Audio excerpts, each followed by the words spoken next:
Randall Robinson wrote the foreword to my book. I can't really explain to you who he is. You can Google him. He's an amazing man. He wrote The Debt, and he wrote Quitting America, one of his more popular books. But Randall said to me, the worst thing you can do to a people is to rob them of the memory of themselves.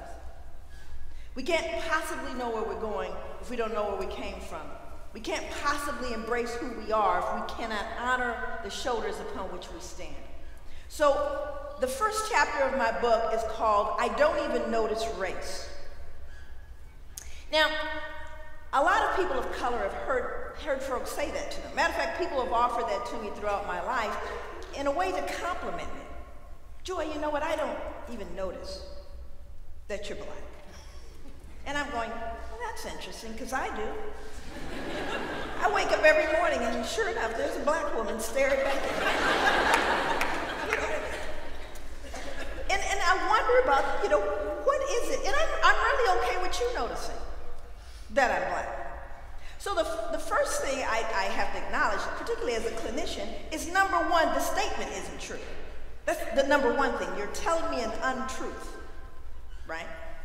Because you only actually say that to people you notice. White people never say to other people, I don't notice that you're white. They say it to the people they notice, right? So the whole premise is kind of twisted. You follow me? So again, a lot of people have an interesting concept of racism. Racism is also a word that everybody gets all twisted about. And I teach a course, like I said, to graduate students on post-traumatic slave syndrome. Now let me explain something. I don't do race relations 101. I don't have time. Now I understand that there may even be people in this room that went, this is an interesting event. I'm going to go to that and support it. Yes, I am. And I'm going to sit and learn, but they have no idea that what they're getting ready to get here.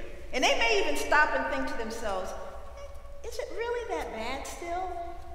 You think?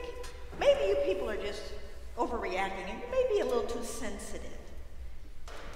I don't work with them. You can stay in the room, but this is a 600 level course. And people of color that walked into this room walked in at the 600 level, having lived in their skin. So I'm not dealing with the person who's going, do you think? I don't have time. Because there's too many people hemorrhaging for me to even begin to do that. So before I even teach my course, I send, and let me introduce my daughter who's in the audience, Joy's daughter here is Bahia Overton. Could you please stand, Bahia? Yes. She's a ABD, working on her PhD. Very proud of her. Anyway, she's one of my graduate assistants. And before I actually teach my course on post-traumatic, I have my daughter go in and introduce this concept first, just so we can weed out the 101s. Because I'm not going to, you know, the tears, whatever, I can't, no, can't do it, won't do it, okay? So what ends up happening is I give them the example, I ask them what they understand about it. Now we can system of advantage based on race. Can you see this well though, by the way? Can you see this? Okay, good. So it's a system of advantage based on race. Rolls off the tongue, pretty straightforward. But people think everybody's on the same page about that. I have never been in an audience where people really get that. Ever, no matter how well educated folks are. So, have her ask a fundamental question. Do you think people in this audience, do you think you have a grasp on, well, let me just say, do you believe that there's something called white racism, or white racism? Show of hands. White racism. Now, I want y'all all turn around. Don't be afeared, there's not gonna be no test at the end. How many people believe there is something called white racism? Show of hands. Now look around the room so everybody can see, and you got folks kind of going. Okay, all right, another question. How many people in the room believe there's something called black racism? Show of hands. Okay, look around the room. I want y'all to look around. Okay, so now we're going to, see what I'm saying? We have a fun of me. What the heck, wait, is this a trick? What's she doing? Okay, so, not a trick, it's pretty straightforward. Okay, so the first column, we're going to talk about white racism, because you're going to define it and assess this for yourself. This is why I have my daughter go in. So, define that first. I need for you to tell me how white racism adversely impacts the lives of black people as an entire group of people. I'm going to say that again. How is it that white racism adversely impacts the lives of black people in America as an entire group? In what ways? Tell me. Wealth, economics, healthcare, education, privilege, criminal justice.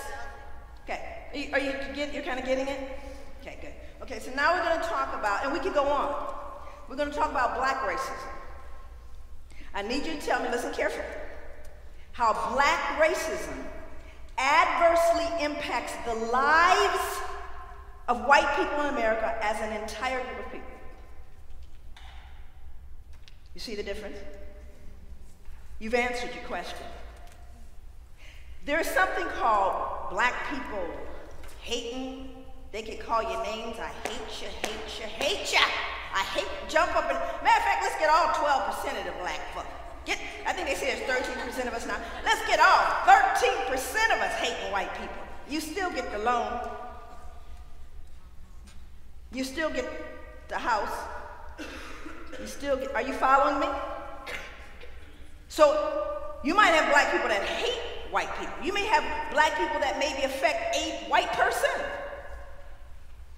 But racism not only implies I don't like it, but I have the power to impact you as an entire group. That's the difference. Now at this point I have folks going, what is she trying to say? I'm just telling you what it is.